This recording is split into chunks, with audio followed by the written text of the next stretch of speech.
I wanted to tell you about this season's sponsor. The Botanical Bazaar is sponsoring the podcast for this season. The Botanical Bazaar is a gardening and sustainable living festival that is held on the Gold Coast, Nerang. This year it's on the 2nd and 3rd of August, and I will be there doing an Instagram takeover on the day to show everybody what it's all about. I would love for you to join me. Come, hang out with me on the day. If you're interested about learning more about what the Botanical Bazaar is or want to book your ticket, jump to the link in the show notes to get your ticket now. Welcome to the Practical Permaculture Podcast, your weekly dose of gardening, intentional living, and all things permaculture, served with a side of fun and plenty of great conversations. I'm your host, Alysse, and together we'll dig into practical tips, chat with experts, and explore ways to cultivate a more abundant, sustainable life. Let's get growing. I've got Hampus with me today. Hello.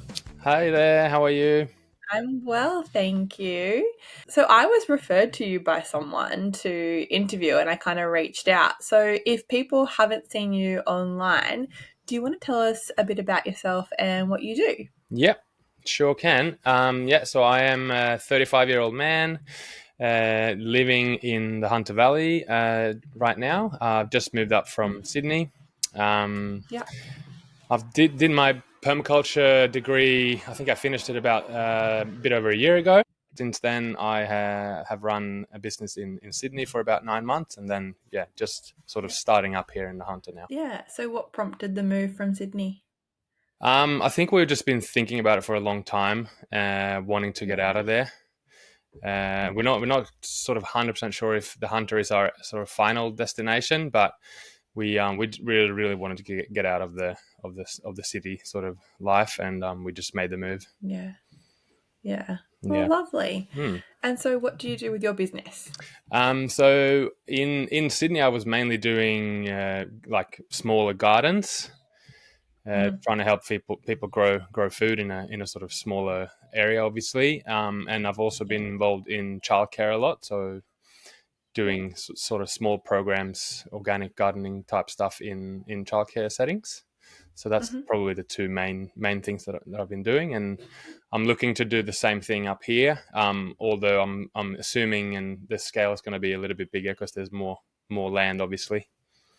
Yeah, that's exciting. And so, are you just renting where you are at the moment, or? We are actually staying at a nice property at my partner's mum at the moment. So we've got she's got 3 acres, so it's a really nice, beautiful property. I actually used this property to do my final design in my permaculture studies. So I'm trying to slowly implement all the things now that I designed for her mother. I've got a bit of resistance here and there, but she's pretty lenient. But I'm trying to get as much in as possible. Oh, exciting. And so where did you first come across permaculture or gardening? Like, how did this all start coming into your life? Did you grow up with it? Did you learn about it at school? Were you exposed to it in some other way? I wouldn't say I really grew up with it. I think my mum was semi into it. We had, some apple trees and stuff where I grew up. Not too much, actually. It's more come later in life.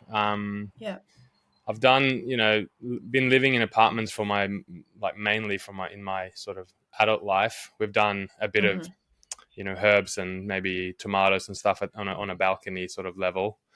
And then I think permaculture, it was during sort of the COVID era. I think it's 2020, late 2021. I found it and I just fell in love with it. And I just thought, this is what I want to do, because it sort of, fits so well with my lifestyle.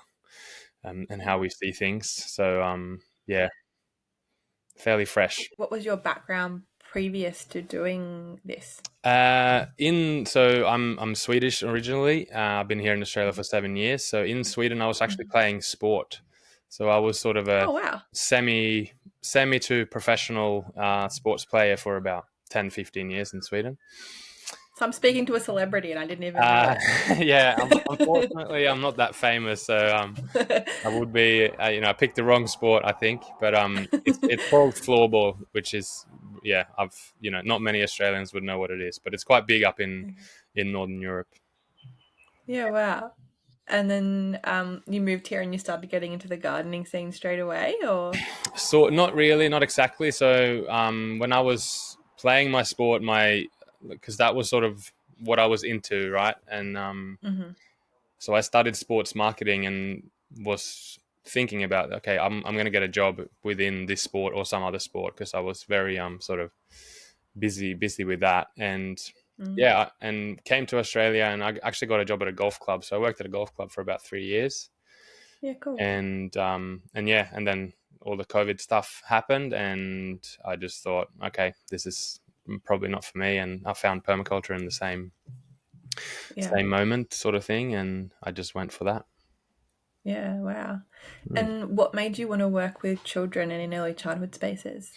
Well, I think mainly, like, we homeschool our kids, but I think from just, speaking to other people and even my own upbringing, like, there's no, from what I notice now as well, there's, I want to bring that into the kids so they have a bit more of an understanding. Like, I wish that I had that when I was growing up, so I didn't have to learn that when I was, an adult. And I just think it's such an important thing, because, and also I see a lot of the childcares that I get into, there's artificial grass pretty much everywhere, or they barely have a backyard, or, they really need that sort of connection to nature, I feel like. And it seems like it's, getting less and less of that. So I feel like it's a really important space to get in and try and teach children about gardening and, animals and bugs and insects and everything like that. Yeah, I come from an early childhood background, and I worked down in Adelaide for a little while for a huge chain of childcare centres. I didn't last there very long. I hated it. But they used to have to close down their play equipment in summer because it would get so hot that the children couldn't play on it, because it was plastic, and it was dark plastic. And it's just crazy. Like, the designs for playgrounds and play spaces, I don't think are thought of from that lens. I think it is getting better. There's a lot of wild spaces and childcare centres that are ripping up all this old stuff and putting in more natural playgrounds and play spaces and encouraging risk, and that Scandinavian school of thought about risk and about being outside and in the environment is definitely becoming more integrated into our Australian childcare and education settings. But I mean, we were homeschooling, and our kids just started school this year because they wanted to. And I joined the parent committee, and I said, I'd love to get some funding and set up some better gardens here and blah, blah, blah. Kind of did my little spiel. And one of those teachers' responses was kind of like, oh, well, we can't use the outdoor play space like that, and we can't integrate the garden into our curriculum. And I just thought, oh my God, it's so easy. Like, how we do not have these resources either provided by the government or the curriculum, or there's great programs like the Stephanie Alexander program, whether we can encourage more schools to be doing this, because it is so easy, and the environment as a third teacher takes a load off teachers. It's doing some of the teaching for them as well, and helping guide teaching. So it blows my mind that it's still not taken up as much as it is in some other areas and countries. I feel like that's I'm just looking at also to compare, like, I think a lot of Swedish, they're sort of sort of government based, but they're you have quite a big space to do all the things. Yeah.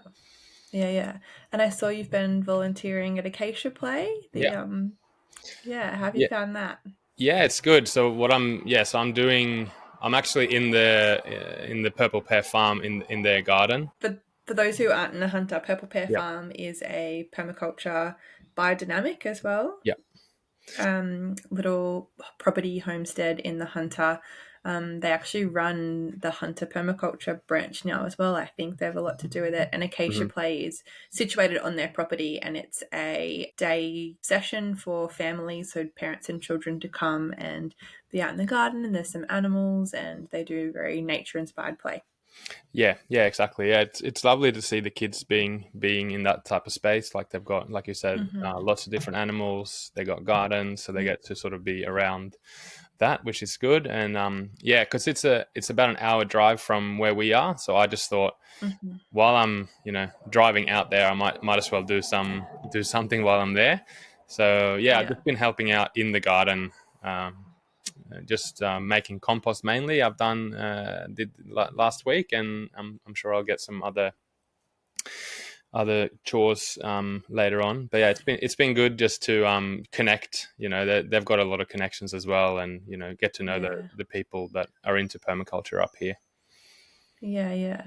And how have you found kind of the community in permaculture, because you're quite new to it and you're in a new area? Have you found that stepping into that community has been quite helpful in your learning journey? Yeah, absolutely. And I think it's a lot. I'm been quite surprised how sort of big it is up here actually. Compared, I mean, I guess compared to Sydney, but Sydney, I felt like there's not much going on. Whereas, up here it's been a lot more happening, a lot more going on in terms of that. So the options and opportunities, I think, is a lot bigger up here, which feels great. Yeah, cool. And so what kind of techniques and things are you implementing at your mother-in-law's at the moment in terms of your gardening? So I'm doing at the moment I'm setting up a little compost area. So I'm trying to get some hot composting done down there. What else have we been doing? I've created a no-dig garden bed just down here from where I'm sitting actually. I found that the no-dig is has really been working well for me in terms of stopping weeds and stuff like that. So that's sort of a thing that I'm going to do pretty much everywhere where I'm setting up a new garden, which is... Are you doing them in raised beds or just small mounds? I've got a raised bed down here, and there's a space where I'm not going to do a raised bed. It's just sort of it's got a tree, and it's sort of more like a mound type of area. And I'm not gonna sort of close that off. I'm just gonna have it a bit more freely sort of working. But yeah, that's definitely something I'm doing. Are you doing moon planting? Did I see that on Instagram? Yeah, I've been getting into that a little bit more. Yeah, sure. There's a lot of people that kind of know about it but don't know a lot about it and how it works. And then I think it's very tied in with biodynamics. People kind of go, oh, no, not for me. And I think it'd be interesting to talk about it a bit more. So my partner is quite into not for gardening, but for the moon, how it affects us as our bodies and our minds and stuff like that. So I've been getting into it a bit more and more in terms of that. And so I guess the way it works is depending on where the moon is at, if it's a new moon or a full moon, or if somewhere in between, you want to plant certain type of plants. When you're going, we're in the first phase, first quarter phase now, which is we're on our way towards a full moon, which basically means that the sap of the plant is going towards the top, towards the moon, you could say, which means that you want to plant stuff that grows above ground. So right now in the first quarter phase, it's mainly also fruiting stuff. So I've been planting like broccolis and cauliflowers and stuff like that. And then once we reach the full moon, and then you go towards the new moon, you want to focus more on the roots. So like carrots and beetroots and stuff, because the sap of the plant goes down towards the earth. Interesting. That's sort of a basic, just like for someone that's starting off, like you can sort of think about those. There's 4 different phases, and you can just divide them up and see how you go, I guess. Yeah, because I know on a lot of calendars, like the PIP permaculture calendar, they have the moon cycles on there, and there's a lot of people that talk about it, but I've never actually done it. Have you found that it's made much of a difference? It's hard to tell, I think. Like I'm saying, I've been doing it for maybe 6 months or so. So I sort of want to, I think it does. And I think a lot, it's also what you sort of believe in, I feel like, in a sense. Like if you believe it's going to happen, if you do it with sort of intention, it's going to work. But I feel like I want maybe a little bit more evidence before I, But yeah, I feel like it's definitely something interesting, and it makes sense in my head that it would work. So yeah, cool. And what's the soil like where you are? It's okay.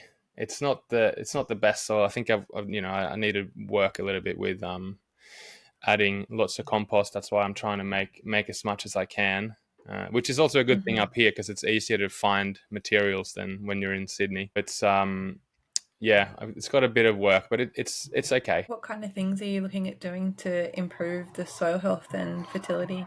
So I think compost is my sort of big go-to, that I'm trying to make a really good compost and trying to feed the soil with that. Not as often as I can. So I've got like a bokashi bins. I don't know if people have heard of bokashi, but it's a sort of a way of fermenting your food scraps, and the liquid that comes from that is also a really good sort of fertilizer for the soil and for the plants. Yeah. But I think I don't really believe in sort of quick fixes, I guess. I think, I want to try and sort of do all the things that I know, adding compost, adding good fertilizers, and adding, plants as well, like I planted comfrey the other day around some fruit trees, for example. Just trying to do those things to slowly make the soil better. And so for somebody who's in a city or a more urban area, what's a good place do you think they could start? If they have a balcony or a really small backyard, what would be your advice if they're wanting to start out gardening or dip their toes in? I think what I did in terms of herbs, like if you only got pots, for example, herbs are really good because they're sort of, easy to get a usage out of, I feel like. And they don't require much space. So I would say like herbs and maybe even flowers, if you're sort of into that, if you like that, obviously a good thing to have as well. But I'd say herbs, and then also really important to actually plant stuff that you eat.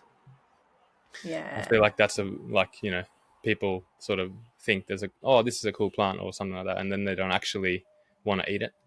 So focus on things like, okay, you like, spaghetti bolognese, then you grow some basil and tomato because they work really well together, for example.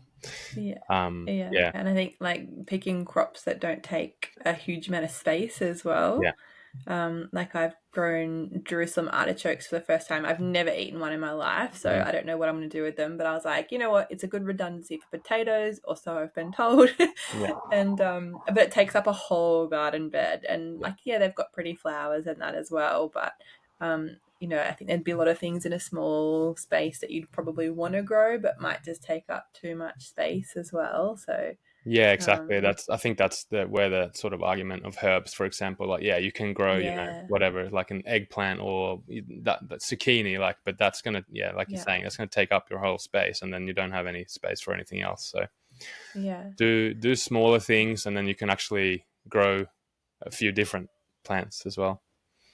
Did you do any community gardens in Sydney, or it was kind of before you got into permaculture? I was spending a little bit time. There's one in Cronulla where we were living called Nerang Road Community Garden. So I was there a little bit. It was sort of, I guess, in hindsight, I wish I went a bit more often. But it was sort of during a time as well when we had 3 young children. 2 or 3 young children, so it was sort of and maybe a little bit too small to sort of tag along to help me in the garden. Maybe I think I took the oldest one a couple of times, but that's a pretty good. They're not necessarily permaculture organic down there, but I mean, I think it's better than nothing, at least that they're growing some food. So it's a good one. If anyone joining in from Sydney, that I'd definitely recommend joining that one for sure. And even just to start observing and noticing how things grow and their growth habits and seasonality. I think, even if they're not entirely the way you want to be doing a garden, you can learn a lot from your community gardens, or even just how to compost, for instance, and those kinds of things that you might not have the space to do at home. Yeah, for sure. Especially in an urban area. Yeah. And so are there other parts of permaculture that are really appealing to you? Like, are you guys wanting to be more sustainable and regenerative? You've talked about homeschooling, so you're kind of working with that, outside the system a little bit already. What other aspects kind of are you implementing in your life and that you find really appealing? So I think I've been, like I was saying, I've been, it's sort of, how should I say this? But it sort of clicked with me, or that I found it like permaculture is my thing, because we're sort of already doing a lot of the things. We've sort of been a bit out of the system for quite a long time. Like we were starting probably when I met my partner, which is around 15 years ago now. She introduced me to all the like eating organic and that type of stuff. So we've already been doing that type of stuff. And I think when our kids came as well, we started obviously talking about, is the schooling the right thing for them? And I feel like especially now in the beginning, we've sort of made that decision that we're much rather letting them sort of be a bit more free in that sense. And totally. But it's also, I think it's important in that sense to find that community that you have people to actually hang out with, because you don't really want to just be at home, the whole day. I think it's good up here too, because there's a big homeschooling group, and almost every day they're going somewhere new, and they're doing fun things. Cool. Yeah, I'm just trying to think about anything else which sort of trying to do in terms of a permaculture. But yeah, I think I'm just trying to learn more and more every day, and get more and more into it, and try and try and adapt as much as I can, because I feel like the whole concept is so good. Did you find it overwhelming doing the course and then being like, oh, I want to implement this, or I want to do this, or I want to assess this in my life? Yeah, a little bit. Like there's so much to learn. I feel like that now, even like I'm like there is so much more to learn. And I think that's why I'm trying to find these places around where I can pick something, because Kate and Mark, for example, at Purple Pear, they've done it for so long, so there's so much to learn from them, just to be around people that are have the experience. But yeah, and also being in a new place, like there's the climate is a little bit different up here and stuff like that. So there's heaps to learn from in that aspect as well. Yeah. Is there any particular gardening style? Like I know Kate and Mark do a lot of biodynamics there. Do you kind of gravitate to any particular style, like biodynamics or syntropic farming or anything like that? I don't think yet. Obviously being exposed to it, I think it's good. Like I've got a few friends who lives up in like up towards Noosa, and there's a syntropic farm that she used as well. So I've sort of been exposed to it a little bit, but I think not yet. I would say I think I need more sort of experience and to read up on it a little bit more to sort of decide towards what I want to do in that sense. But they all obviously very intriguing, sure. Yeah. What else have you I know you probably won't implement your whole PDC plan because it's not your land, but what other kind of things did you try and integrate into that around the homestead and on the block? I think it's more what we're doing, obviously, with the food, trying to make sure we have, like, because we got set up a worm farm, for example, just different ways of reusing stuff, I guess. We've actually been doing some fires as well. We celebrated Halloween the other day, which is a bit weird, I'm sure for many people, but it's actually, Halloween is all about, I think, the going into winter, which we are. Yes. It's just that you celebrate it on the Halloween the other way around, on the other side of the earth. But so, and using that, just trying to use as much as the possible from the sort of abundance of stuff that's up here. I think is my main thing. I think that's maybe a bit of an advice as well to sort of start small and try and, I'm trying to get my garden beds sort of sorted, and then I'll sort of move on from there. And so when you guys leave your mother-in-law's, you want to try and buy some property, or? I think eventually, yes, that'd definitely be the goal, to be at a similar place like this, where the sort of the kids can run free, and you also have all the, you know, the space to have a food forest or but yeah, that's definitely the long-term plan. Absolutely. Yeah. What do you think you kind of want to achieve on your block eventually? Like, will you do some animals? What kind of size are you looking at? Like, in your dream world, if you could pick a block, what do you think you'd want on it? Yeah, I think maybe not too big. I think I want to, you know, have something that sort of, you know, we can take care of as a family, not necessarily make it too big. But I definitely, you know, it's pretty good at the Purple Pear Farm. They've got, you know, that's that kind of block is actually, it seems quite ideal what they're doing there. You know, they've got one cow, they've got a couple of pigs, and then geese and ducks and chickens, but it seems quite manageable. You know, it's not too large of a scale. And then they've got a really nice sort of garden setup. Yeah. How much land have they got there?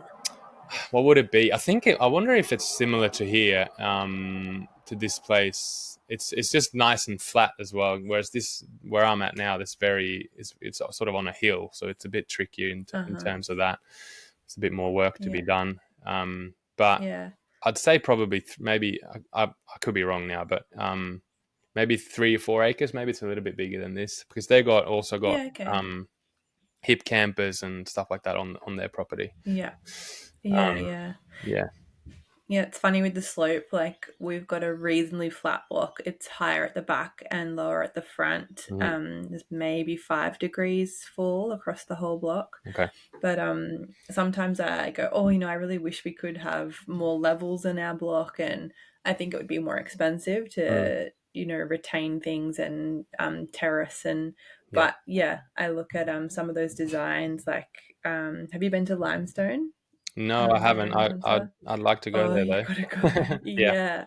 Some of the systems he has in place with his terracing and his swales and his linear food forest with, you know, on contour so that he can catch the water and things like that. We don't have the ability to do those kinds of things. And so I think there's definitely pros and cons for having flat and sloped land and how you manage that, and even just making our water tanks high enough to be able to flow in the right direction. You know, we will have to put them at the back of the block and up on stilts or a platform or something like that, because it's so flat that we're not going to get that head pressure to not have to use pumps and things like that. So it's definitely a consideration. Yeah, but that's the same here. It's funny how sort of people were thinking, I guess, when they were putting those things up, because we got the same. We're on a big hill, but the tanks are below the house, so we have to pump the water up. It's like, why didn't you put the tanks at the top so the water just flows down? But anyway, you know, here's what it is. Yeah. Oh, exciting. And so have you got any other plans or projects that you've got happening that you want to share? I think mainly, well, my biggest thing now is probably to start sort of getting out there in the community and try and find work, I think, actually. Cool. Yeah, so you know, I'm trying to make myself available in all the possible ways I can think of, in terms of, you know, my helping people with setting up their spaces, and I'm also going to try and start reaching out to some childcares and stuff to see if there's any interest. I've noticed as well, just doing a bit of research, that they seem to be a bit more, you know, some of them have garden stuff already included in their curriculum, and a bit more open space, which I guess just comes with the space we're at. But I think, in terms of here, I've sort of got, you know, I've told you about the raised no dig bed I've got in the ground. I've got 2 more spaces that I'm looking to create no dig beds from. That's basically just grass patches now. And cool. Just trying to I've got some seedlings growing. Did some sowing of some seeds the other day, just to try and do it on my own, and hopefully those spaces will be set up soon. How are you going to start the no dig beds off? What kind of process are you going to follow?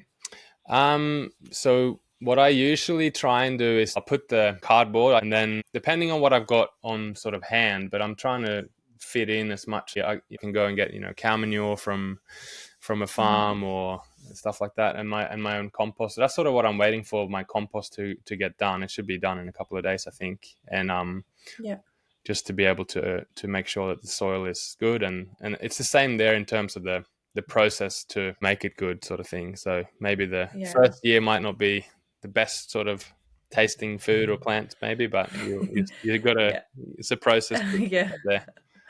Oh yeah, we're new to our block. We've only been here maybe one growing season entirely, like a whole year kind of thing, and our soil is still so rubbish. Like we still are having to put a lot of amendments in our raised beds and continually trying to feed it and just trying to get the resources to do it and do it in a really low cost way, because we're trying to build a house, so we don't have a lot of free money floating around to put into our garden beds. And I've got all these fruit trees in pots that I really want to get in the ground, but I'm like, I need some seaweed and potash and some stuff to kind of make sure they're okay, because we've got really heavy clay soils and we're just pocket planting them in and then hoping by the time they kind of their roots hit the clay that the clay's broken down, a bit more free draining by then. But just like lots of organic matter and trying to improve our soil, but it can be quite a slow process. Yeah, for sure. How far have you got to the beach? I used to go down and just collect seaweed in Cronulla when I was living there, just to make my own little brew. We're about 7 minutes away, so we get our trailer, and our local beach is known for the seaweed just washing up in massive piles. So we literally take a trailer and fill the whole trailer. Amazing. It's how we started all of our food hedges. So we just laid down we're in a sugarcane growing area, so lots of sugarcane mulch and then seaweed and then manure, and then just kept layering that over and over again. Coffee grounds, a bit of trench composting in there, and then just covered it all with mulch, because we get free mulch, like piles and piles of mulch from the local arborists. Oh, cool. Super lucky. And then we've just pocket planted in really nice, we've brought soil in. I'm terrible at composting. It's like one of my goals this year. Have you got any good tips? You hot composting or? Yeah, so I'm trying to do that just mainly because I want some quick sort of compost. And I find like what I've done, I've got some soil in as well for this garden bed here, but I've found, especially in Sydney, but like when you buy the soils from whatever store, like it's not so good. Crap. It's just like, and it's filled, half the bag is filled with sticks and large parts microplastics microplastics as well, and it's just not good. So I'm trying to just like make my own stuff to awesome. As much as possible, and then I guess in my case it's sort of made me, I have to wait a little bit to continue that, but I'm trying to do the quick one, the sort of 21-day compost one. So I've fill up a cubic meter and just add all the stuff in there, and I turn it every second day. But it's good on you. I tried, but I'm terrible. I need to get more committed at my composting, because it's the one thing that's holding us back, I think. Okay. You might just, have you got the materials for it? Like you're sort of... we've got we have a lot of mulch like available. It's all like eucalyptus mulch. We don't have grass clippings or anything like that, because our block's just mud at the moment, because we're building a house. There is lots of sugarcane around that we can kind of get fairly cheap. There's a few timber mills around, so we're going to try and approach them and see if we can get the wood shavings, just to kind of mix up what our browns are. Lots of cardboard and stuff like that, but I think my problem is time, and just like I'm a bit lazy sometimes. I'm like, it's the last thing I want to do.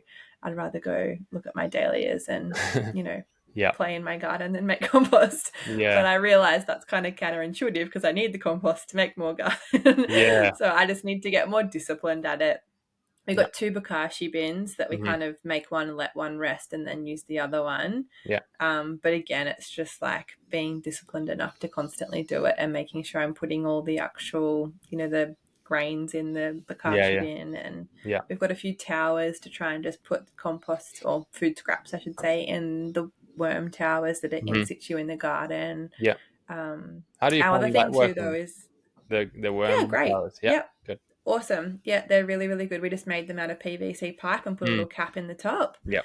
And just sanded it back so it was nice and smooth, because when you drill, it kind of creates these like rough edges. Yep.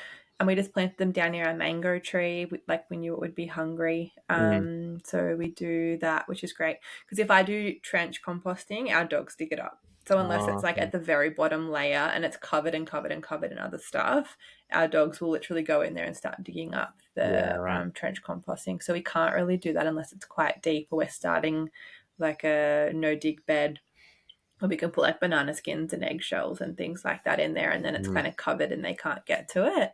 And we have a lot of wildlife, so I think the wildlife would probably dig it up as well, like lots of bandicoots, rabbits, possums. You know, we're in kind of bushland around us. There's a lot of that.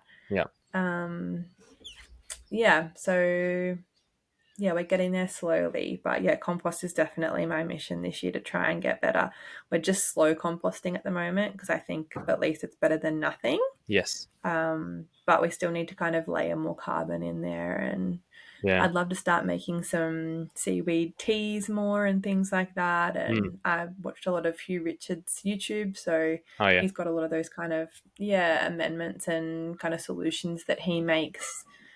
He has like a nettle one, a comfrey one, so things like that. And there's a guy here in Coffs Harbour, near where we are, about an hour from where I live, and he does workshops on how to make like calcium sprays and things like that from eggshells and all different kind of amendments. So I'd love to go and do one of his workshops and just learn, because I think that would be ideal for us to kind of start using and adding more to our soil health.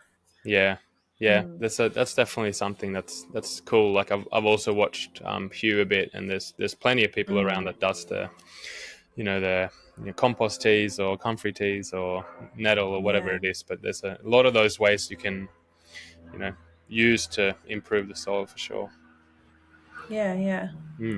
Well, thank you so much for taking the time to chat to me today. It's been great hearing about your journey and what you guys are doing.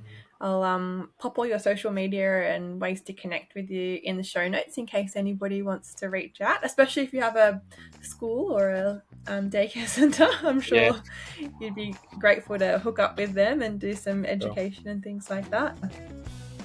Thank you for having me. It was great having a chat, and good luck with everything up at your space and with the composting. Fingers crossed. All right, bye. See ya.